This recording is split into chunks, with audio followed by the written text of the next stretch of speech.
All right, a year ago, George and I flew to Turkey to get a hair transplant. And ever since then, everybody's been wanting a constant update.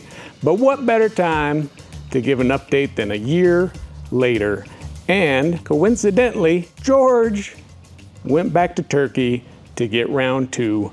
So first up, let's show you some before and afters. We didn't keep the best records, but I'm right here. You can see I had the typical male receding hairline, plus my crown was bald, but I had some, in the in-betweens. George was completely bald on top. So that's what we were working with. What made us go to Turkey in the first place is probably a lot like you that are interested in this. I started losing my hair around 30. I used to have long, flowing, curly locks, and I missed them. And I don't like the way I look when I'm bald. So I didn't really try like minoxidil or anything like that to try to keep my hair, because you got to do it forever. I was going to embrace it, and the more hair I lost, the more sanity I lost, the more self-esteem I lost. George mentioned in our biking video about how he was upset that he lost all his hair. And I asked him, I say, hey, George, you ever looked into getting a transplant in Turkey? And he's like, why would I go to Turkey for a hair transplant? And I was like, because it's super cheap. Probably a month went by and he found out that his cousin had actually flown to Turkey and got it done, and his results were amazing. So next thing I know, he booked us a trip and we went to Turkey, got the procedure. It was very painful. So one thing we found out this time was that you can pay $250, at least at the clinic we went to, and get sedated, and then you don't have to feel anything. So if you're worried about the pain, I would pay the $250. It would be money well spent. The package we got through Este Nova, which is the clinic we went to, was $3,500, and that includes transportation, hotel, and procedure. But not your flight, so you have to work that out yourself. The first step you're gonna take is do a Google search, find a clinic that you think works for you. I mean, Este Nova worked for us. You'll contact them, they'll probably communicate to you through WhatsApp, and you'll work out all the details. When you get there, the clinic should have given you directions on which door to go out of, and once you get outside, there'll be a bunch of signs with a million different clinic names on them. You find the clinic you're going to, there should be somebody nearby. You'll probably have to go up and talk to them, tell them your name, and they should look through a list and get you set up with your transportation to the hotel. If you talk to the wrong person, if they don't have your name, they're pretty good about talking to the other concierges and getting you set up to where you need to go. You just have to not be a wallflower. I would be screwed if I went by myself. Right? Be like, somebody come talk to me. I'd still be standing outside the airport. So depending on what you worked out with your clinic, at some point, a nurse is going to come to your hotel and draw your blood to check for blood-borne pathogens. The following day, whatever time you have arranged, a driver will come to your hotel, take you to the clinic. At the clinic, you'll go in, see the doctor, he'll make a plan, draw some lines on your head, say this is what's gonna happen. And this is the point where you mention, hey, what about anesthesia? Do it. Just do it! Once the doctor's made the plan, they'll take some pictures, they'll shave your head. Look Like $1 million. You should keep it. Oh, you should keep it. You sure? I love it. Everything. You'll lay down and they'll start the procedure. So what they do with that is they pull from your donor area, which is your sides and your back, depending on how much you need. So there's like a little pen device. It's got like a little saw on it, and they just, like one area at a time. It takes a few follicles. They'll extract however many they're going to do, 3,000 plus. They store those in a, I don't know the word for it, but there's like a gel that they put everything in, and it helps keep the follicles alive while they're doing all the other ones and waiting to put them back in your head. Once all of them are extracted, if I remember right, they took us out, fed us lunch, let us use the restroom. After your little break, the doctor will come in and he'll make the new holes in your head for the implants. And he does them at a random interval so as to keep it pretty natural. Like as you can see on mine, I've been to a barber. They had no idea that I had a transplant. I've been to a dermatologist to get some prescriptions for my hair, and he said he would never have any idea that I had a transplant if I didn't say anything. After he makes the little new holes in your head, they proceed to take every one of the ones they took out of your head and put them right back in their new spot. So once the procedure's done, they'll bandage you up, send you back to the hotel with a disposable neck pillow. You want to, at all costs, not touch your head where you have the new transplants onto anything, because there is the possibility that the plugs could come out.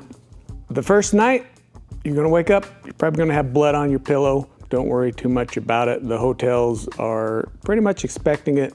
Then you'll get another transport back to the clinic. They will check and make sure everything's going okay.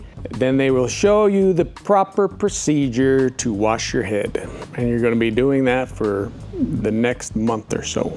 After that step, they'll take you back to the hotel and you are done. So whenever you arranged to fly home after that, they'll come pick you up, take you to the airport, and then you're on your way back, and it's all recovery from there.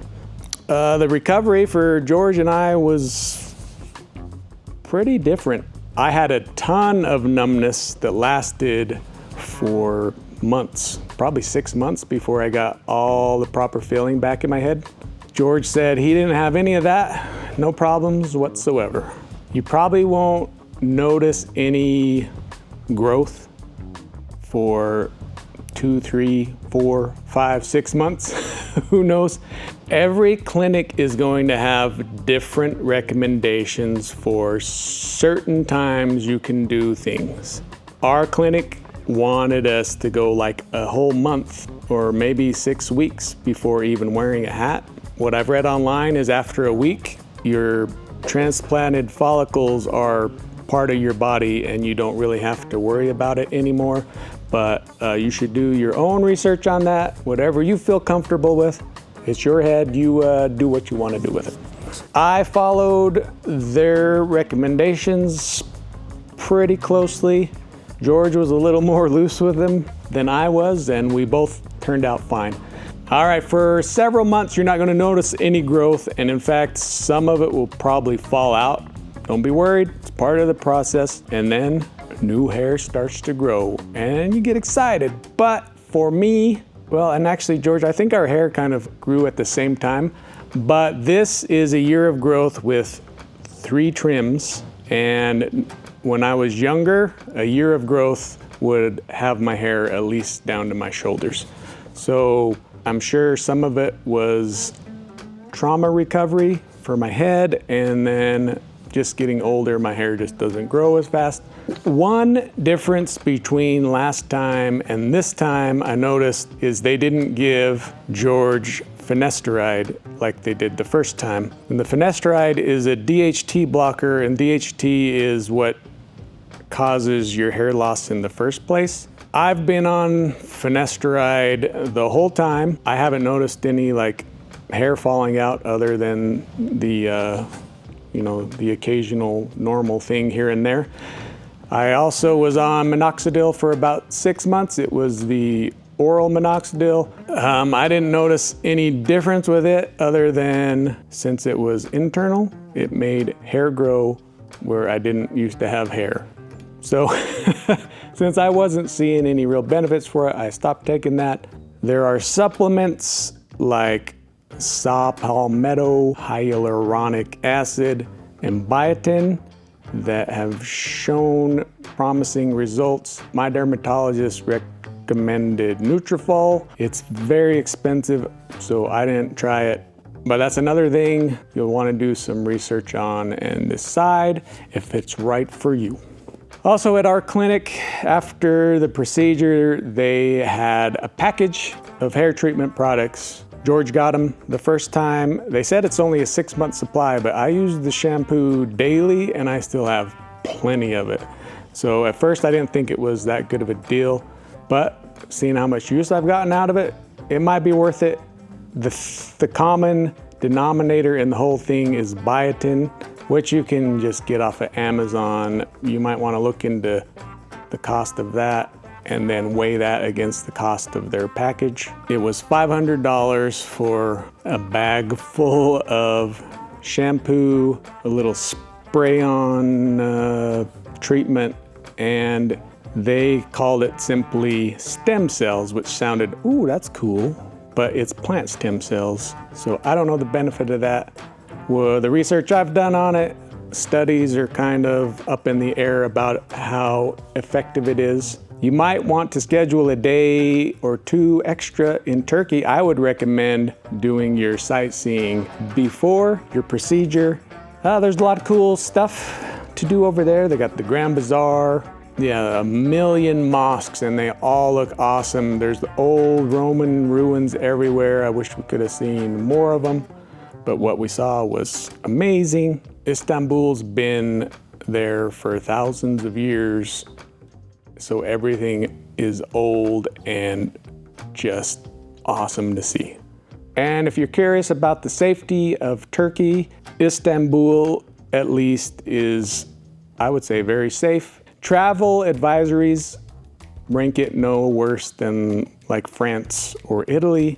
I walked around the town for quite a bit, even into some back streets. There was never a point where I felt like I shouldn't be there, or this is the bad part of town, I probably should leave. Everyone over there is friendly, but not like Southern hospitality friendly.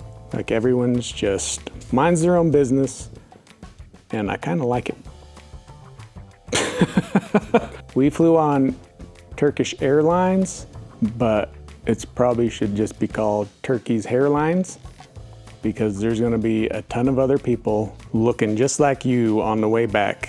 It's a huge business over there. So if you've been thinking about a hair transplant, I would highly recommend it. There is the occasional person that the transplant just doesn't take, and it's unfortunate. I mean, every procedure you do in life is a gamble, and this is no different.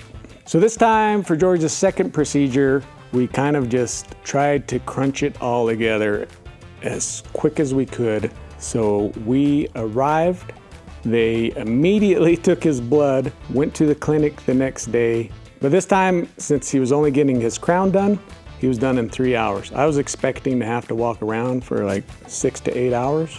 I was actually kind of disappointed that they were so quick this time. And then we had to check up the following day, and then we flew out the next morning.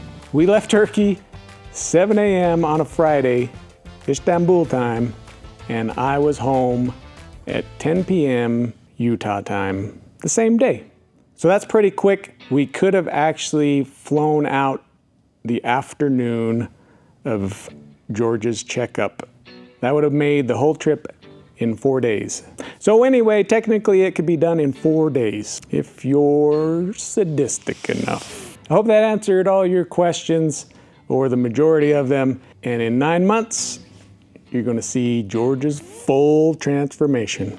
Or another year, 9 to 16 months. One thing you might wanna look into if you need like dental work or something else done, they do everything over there at a reduced price. Plastic surgery, medical procedures. If you need something done as well as your hair transplant, you might want to look into getting it done there while you're over there as well. And until next time, we'll see you next time.